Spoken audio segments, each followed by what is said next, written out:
नमस्कार दोस्तों, मैं मुकेश दुबे और मेरे साथ है कांग्रेस सदस्य संजय पांडे जी। संजय पांडे जी विगत 35 वर्षों से कांग्रेस को सेवाएं दे रहे हैं, कांग्रेस के सक्रिय सदस्य हैं। पांडे जी, आपका बहुत बहुत स्वागत है। नमस्कार दुबे जी, आपका। पांडे जी, मेरा एक सवाल है जी कांग्रेस आपने कब ज्वाइन करी? दुबे जी, मैं मूलतः जन्मजात पुश्तैनी कांग्रेसी हूँ। दादा पंडित भागीरथ पांडे स्वतंत्रता संग्राम सेनानी के साथ में गांधी जी के सहायक भी रहे हैं और आज़ादी के आंदोलन में दादाजी ने गांधी जी के साथ बढ़ चढ़कर भाग लिया था। तो हम मूलतः कांग्रेसी हैं, जन्मजात हैं, पुश्तैनी हैं, पीढ़ियों से कांग्रेसी है और कांग्रेसी लहू अपनी रगों में है। पार्टी ने आपको कौन सी महत्वपूर्ण पद सौंपे हैं अभी तक? पार्टी का मैं निष्ठावान कार्यकर्ता हूँ और भारतीय राष्ट्रीय कांग्रेस का मैं अंतिम कार्यकर्ता हूँ। प्रथम हमारे कांग्रेस अध्यक्ष माननीय मल्लिकार्जुन जी खड़गे हैं और सबसे अंतिम पायदान पर मैं खड़ा हूँ, संजय पांडे। आप खुद को अंतिम पायदान पे क्यों मानते हो? अंतिम कार्यकर्ता हूँ इसलिए स्वाभाविक रूप से मानता हूँ। कांग्रेस की अंतिम पंक्ति का सबसे अंतिम कार्यकर्ता हूँ। एक छोटा सा, एक अदना सा कार्यकर्ता हूँ। अपनी यथाशक्ति कांग्रेस संगठन की सेवाएं करता आ रहा हूँ।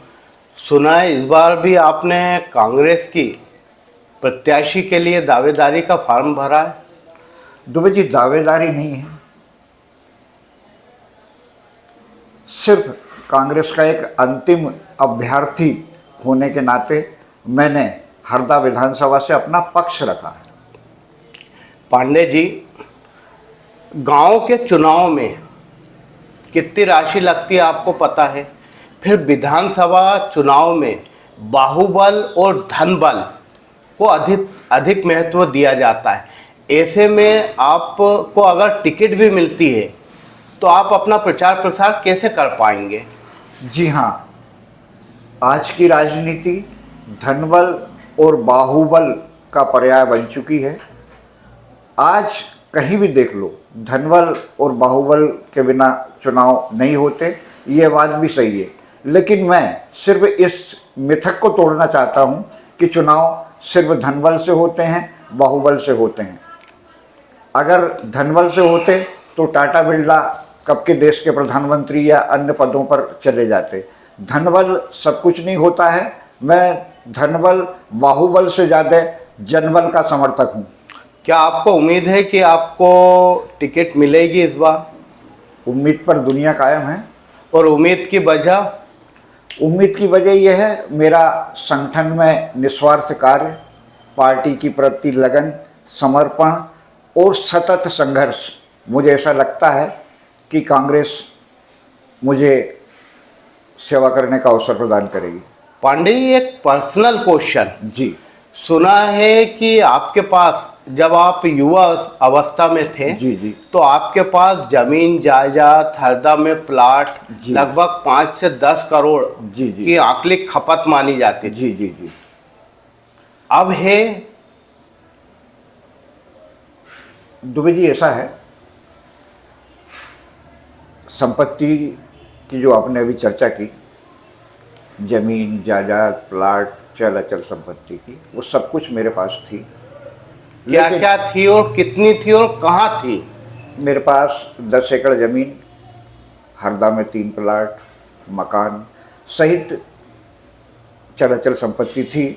लेकिन मेरे स्वभाव के अनुसार जनसेवा, समाज सेवा, मानवता की सेवा में सब होम हो गई है। और ईश्वर अगर थोड़ी बहुत और देता तो वो भी चली जाती। खैर, तो इतनी संपत्ति खर्च हो गई मानव सेवा में, कुछ समझे नहीं। स्पष्ट बताओ, खुल के बताओ, आप काय में खर्च हुई? क्या आप मदिरा पान करते हैं या कुछ और अन्य नशा वगैरह उसमें खर्च हुई है? कदापि नहीं। फिर कहाँ खर्च हुई? कोई व्यसन नहीं करता हूँ मैं, सीधा सादा सरल व्यक्ति हूँ और समाज सेवा जन सेवा में लगा रहता हूँ। और जन सेवा समाज सेवा के जरिए ही ये सभी संपत्तियाँ होम हुई है। जो भी मेरे पास आता है, ज़रूरतमंद आता है, जिसको भी ये लगता है कि मैं किसी की मदद कर सकूं, मैंने हर शख्स की मदद करने का प्रयास किया है, हर आँख के आंसू पोंछने का प्रयास किया है, हर चेहरे पर मुस्कुराहट देने का प्रयास किया है। और मेरा यही प्रयास में सभी संपत्ति होम हुई है। स्वाभाविक है, ये कोई बड़ी बात नहीं है। पांडे जी, बदले में कांग्रेस ने आपको क्या दिया? आपके बीवी बच्चे हैं, अब उनका भविष्य का क्या होगा? दुबे जी, जिस ईश्वर ने चोंच दी है, चुन भी वही देगा। अच्छा, एक लास्ट क्वेश्चन है जी बीजेपी का कार्यकाल बरसों से है, जी। इससे आप कहाँ तक संतुष्ट हैं? बीजेपी के कार्यकाल से बीजेपी के नेता, बीजेपी के पदाधिकारी, बीजेपी के कार्यकर्ता ही संतुष्ट नहीं है तो आम जनता कितनी संतुष्ट होगी, इसका स्वाभाविक ही आप अंदाज लगा सकते हैं। अभी अवनी वंशल कांग्रेस की नेता जी हैं जी और सुरेंद्र जैन जी भाजपा के, जी। इन दोनों ने एक लय में आरोप लगाया है कि भय का वातावरण है हरदा जिले में। इससे आप कहाँ तक मानते हो? नहीं, ये तो जनता देख रही है और ये तो पब्लिक है, सब जानती है। पब्लिक क्या जानती है, स्पष्ट बताओ ना। क्या भय का वातावरण है हरदा जिले में? ये तो सुरेंद्र जी के वक्तव्य से भी जाहिर हो रहा है कि क्या हाँ। कैसा वातावरण है। क्या यही वजह है कि कांग्रेस कोई से भी मुद्दे को नहीं उठाती है? कांग्रेस में भी भय का वातावरण है? नहीं, कांग्रेस भी डरती है? कदापि नहीं। तो फिर मुद्दे क्यों नहीं उठाती? कौन से मुद्दे कांग्रेस ने नहीं उठाए? गांव में शराब बिक रही है। जी हरदा और हरदा के आसपास जितने भी गांव हैं, जी। पालाखोन, जी। शिक्षा में जो राशि बढ़ाई गई है उसको लेके आंदोलन करते हैं। ना पक्ष साथ देता है ना विपक्ष साथ देता है। विपक्ष 4 साल से चुपचाप बैठा हुआ था, क्या कारण है? दुबे जी,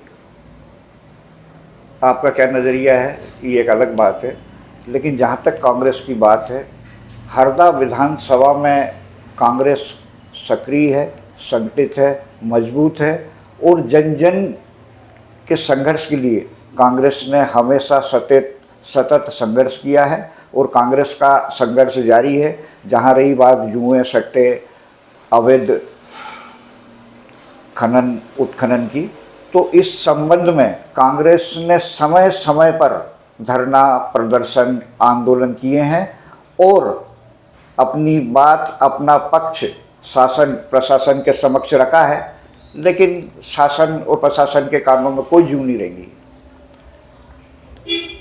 तो इसका मतलब सिर्फ धरना करना, फोटो खिंचवाना, वीडियो बनवा के सोशल मीडिया पे डालना, यही कांग्रेस का काम रह गया? नहीं, ऐसा नहीं है। जमीनी लड़ाई लड़ रही है और क्या किया जाए? कोई किसी से अभद्र भाषा का उपयोग किया जाए क्या? शासन उनका, प्रशासन उनका, सरकार उनकी, जब उन्हीं को चिंता नहीं है तो फिर हम तो अपना बात रख सकते हैं ना, पक्ष रख रहे हैं और क्या कर सकते हैं? सोशल मीडिया पे बहुत खबर ये आई है कि गांव में जो शराब बिक रही है जी, बेचने वाले कांग्रेस कार्यकर्ता हैं, इसलिए कांग्रेस चुपचाप बैठी हुई है जानबूझ के। बिल्कुल, एक भी कांग्रेस का कार्यकर्ता तो फिर इसमें लिप्त नहीं है। फिर गांव की शराब बंद क्यों नहीं हो रही? ऊपर तक पैसा जा रहा है। ऊपर तक पैसा जा रहा, तो क्या कांग्रेस आंदोलन नहीं कर सकती? बिल्कुल, कई मुद्दों पे करा, मैंने आपको बताया। तो क्या शराब बंद हो गई है? नहीं, कहाँ हो गई शराब बंद? तो फिर इसका मतलब मुद्दा उठाना और चुपचाप हो जाना, यही कांग्रेस का काम है। हमेशा संघर्ष कर रहे हैं ना, हम लोग लगे हुए संघर्ष कर रहे हैं। अगर कभी हटे हों पीछे संघर्ष से, किसी भी मुद्दे से हटे हों तो आप मुझे बताइए। कांग्रेस अगर कहीं पीछे हटी हो या कांग्रेस ने कोई गुप्त समझौता किसी से किया हो तो मुझे बताइए ना आप। अच्छा, एक बात बताइए जी, आप राजनीतिक के साथ साहित्यकार के भी अच्छे जानकार हैं। जी जी, कुछ अपने बारे में बताओ। हिंदी साहित्य से राजनीति पत्रकारिता के तरह मेरा एक अनुराग रहा है, लगाव रहा है।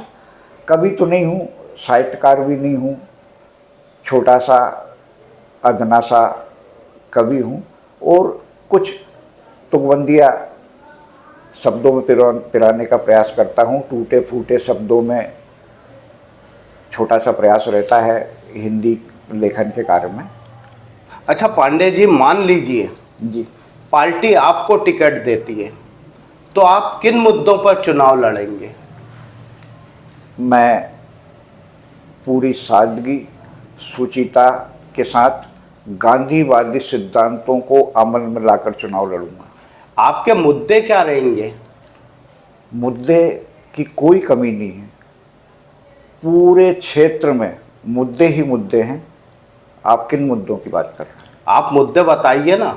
अगर मुद्दे होते तो अभी तक कांग्रेस आए दिन आंदोलन करती, चक्का जाम करती है। मुद्दे नहीं है इसलिए कुछ नहीं कर रहे। दुबे जी आप मानिएगा, कांग्रेस हर तरफ लगी हुई है। बताइए ना कितने धरना आंदोलन प्रदर्शन कितने हो रहे हैं, बताइए ना। आप किस मुद्दे पर चुनाव लड़ेंगे? शिक्षा, बेरोजगारी, भ्रष्टाचार या और कुछ मुद्दे पे? ये सभी मुद्दे रहेंगे। सबसे पहला रहेगा क्षेत्र का विकास। आज जो हमारा क्षेत्र है हरदा विधानसभा, हमारे मंत्री माननीय कमल पटेल जी विगत 25 वर्षों से नेतृत्व कर रहे हैं और आज अगर यहाँ पर ये मुद्दे हैं, आप बता रहे हैं अवैध अगर शराब की बात आपने करी, ये तो मैं मुद्दे पांडे जी, ये मुद्दे मैं आपको बता रहा हूं। यही तो कह रहा हूँ। अगर इस प्रकार के अगर मुद्दे हैं तो ये मंत्री जी की जवाबदारी भी तो बनती है कि उनका क्षेत्र है। आपको ये मुद्दे नहीं मालूम? नहीं मालूम है ना, जनता को मालूम है। तो मैं आपसे वही तो पूछा, आप किस मुद्दों पे चुनाव लड़ेंगे? हम बिल्कुल सादगी शुचिता के साथ चुनाव लड़ेंगे, गांधीवादी तरीके से। आप जनता को विकास के लिए क्या देंगे? विकास हमारी जब चुनाव होता है तो एक घोषणा पत्र बनता है। घोषणा पत्र में हर पार्टी का प्रत्याशी लिखता है कि अगर मैं चुनाव जीतता हूं तो इन मुद्दों पे कार्य करूंगा। वही मैं आपसे पूछ रहा हूं, आप किन मुद्दों पे कार्य करोगे? मध्य प्रदेश कांग्रेस कमेटी के हमारे मुखिया पूर्व भावी मुख्यमंत्री आदरणीय कमलनाथ जी के नेतृत्व में मध्य प्रदेश में चुनाव होगा और उन्हीं के नेतृत्व में कांग्रेस मैनिफेस्टिंग कमेटी पर काम कर रही है। पूरा घोषणा पत्र जल्द ही बनकर तैयार हो रहा है और जो भी सामयिक मुद्दे रहेंगे उन मुद्दों पर चुनाव लड़ा जाएगा। पांडे जी, अभी हरदा में क्या ज्वलन समस्याएं हैं? हरदा में कौन सी ज्वलंत समस्याएं नहीं हैं? वही तो मैं पूछ रहा हूँ, आप बताओ। तो मैं यही तो आपसे प्रति प्रश्न कर रहा हूँ कि मैं तो देखिए, मैं तो अंगूठा टेक हूँ जी, मुझे कुछ नहीं मालूम। नहीं, मैं भी ज्यादा आप यानी आप मानते हो हरदा में कोई समस्या नहीं है, कोई ज्वलंत मुद्दा नहीं है? सभी समस्याएं हैं। तो आप समस्याएं बताओ ना। आप तो बताने में क्यों डर रहे हो? कहाँ डर रहा हूँ, बताइए ना। तो बताइए ना, हरदा में क्या समस्या है? जो भी मुद्दे अभी उठाए, मैंने तो कोई मुद्दा नहीं उठाया ना। मैं उठाया, यानी आप मानते हो कि कोई मुद्दा नहीं? नहीं, मैं ये आपसे बोल रहा हूँ कि यहाँ पर मुद्दों की भरमार पड़ी हुई है। तो आप मुद्दा बताइए ना। कौन उठा रहा है? हर मुद्दा उठा रहा है कांग्रेस, हर मुद्दे पर सड़क पर संघर्ष कर रही है। अच्छा, अभी हाल ही में नगर पालिका जी ने सड़क बनाई थी लगभग 2 करोड़ के करीब जी, और आप लोगों ने जन सुनवाई में भी उसका आवेदन दिया था जी। उस पर क्या कार्रवाई हुई अभी तक? वो प्रशासनिक प्रक्रिया के तहत क्या कार्रवाई हुई है वो प्रशासन अच्छी तरह से बता सकता है।